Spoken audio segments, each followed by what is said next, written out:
সুলতান সুলতান মাহমুদ মাহমুদ এই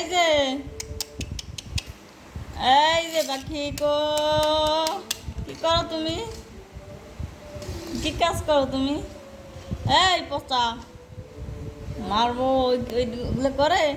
কয়েলের বক্স দিয়া কি করতেছো? কয়েলের ময়লা ফেলছো, গালে দিছো? এই যে এই তাকাও।